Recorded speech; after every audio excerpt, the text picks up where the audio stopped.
struggling to love your Jeep Wrangler or your Jeep Gladiator because there are some really impractical things that Jeep didn't do to help out with your modern day conveniences and comfort level, well, we've got the fix for that. We're going to share with you the top 5 items that we added to our Jeep Gladiator to make it livable. So come along if you want to know what those top 5 items are, and plus, we might include a 6th as a bonus.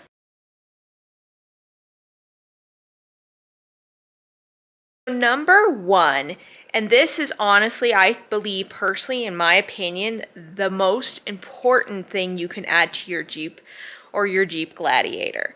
So in our case, it would be the Hotheads Headliner or some sort of headliner that helps with the reverberation.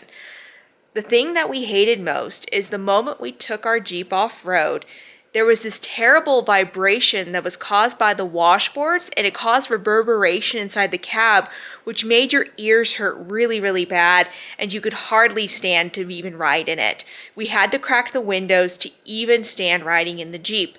The moment we installed this headliner kit, which is, by the way, the most expensive accessory that is on this list, the moment we added it, it fixed that problem. It didn't reduce the decibel level as much as we were hoping. However, that reverberation off-road was no longer a problem. So if you have a Jeep or a Jeep Gladiator, you definitely don't want to skimp and definitely install the Hotheads Headliner with the Assassin sound strips as your first modification. So number 2. This is probably a close second, obviously it's number 2 for a reason, to the Hotheads Headliner. But all we know is that if you have an off-road vehicle, I believe that these should just come standard, but the next thing you're going to want to install is the all-weather floor liners or mats.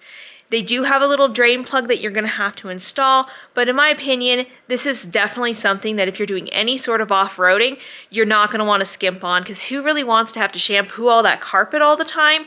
Because those regular floor mats aren't really meant for off-roading. They're more for if you're going to just use it in the city. So if you're using your Jeep in the city, you might be able to get away with it, but first, I think you should probably be adding those as well. So the first thing you need, in my opinion, so this is number 3, is I like to call it the Bermuda Triangle organizer, but really what it is, it's a middle area of the Jeep organizer that kind of sits down below and helps you have a place to put your cell phone.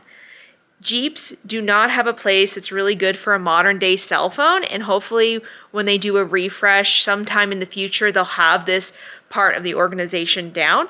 But if you, in the meantime, have purchased a Jeep and you want a nice place to put your cell phone where it's not going to be falling on the floor all the time, or you have to throw it up on the dash and actually tear your dash apart and put one of those organizers in, this organizer is a cheap, inexpensive, easy fix that almost anyone can do, and most people can afford this option. Number 4 is one that I was rather surprised about because I've never really had an issue on another vehicle, and that would be you want to install the door sill protectors or guards.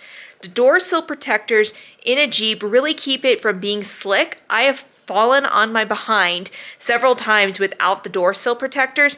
There's some really cool aftermarket ones. They're not an expensive thing to put on, but trust me, if you're getting in and out of the Jeep, especially if you have a lifted Jeep, these can save you a lot of trouble, so you don't have to add those side steps because it provides some extra grip getting in and out. Number 5, and you know, I'd love to say that this is the coolest accessory in the world, but it isn't. It is the console tray. And just like every other vehicle on the market, that center console is really a dark, deep black hole. So without this, you're probably going to be searching through all your stuff. And so I really recommend it for any vehicle, but this one for the Jeep really turned out really nicely. It comes with some little rubber inserts, and it really will make your life a whole lot easier in the long run, so you're not searching for your things. It has a little coin holder, and it fits a wallet, a smaller wallet, and a cell phone really, really well. So now it's time for the bonus. I did promise a bonus on this video, and this is something I don't actually have personal experience installing, but I have seen several Jeeps with this option installed. Watching this video, you're probably really familiar with the Jeep's lack of cup holders. So number 6, the bonus feature that we would add if we still had our Jeep Gladiator would be these door cup holders. They would really help with fixing that net issue. I know there's been some issues online with some of them, but you just have to review the brand that you're gonna buy. These are the ones that I quickly found on Amazon that would probably fit the need. And they also have ones you can attach to your door with some bolts. So just kind of look at your need, but definitely a bonus thing to add to your Jeep Gladiator or Jeep Wrangler would definitely be some extra cup holders. That is it for this video. It's just a neat, quick down and dirty, what can you put on your Jeep without emptying every pocket. If you were to add all these options, you'd probably be around $500 total. And this is something that you can do easily on a weekend with only a couple hours to be able to install these. The headliners does take quite a bit of time to install, but trust me, they're worth it. You don't need to start loving your Jeep with just adding lift. These things can really make your life a whole lot better. So hopefully you enjoyed this video. If you did, please like, subscribe, and share with your friends, and we'll see you later. Bye.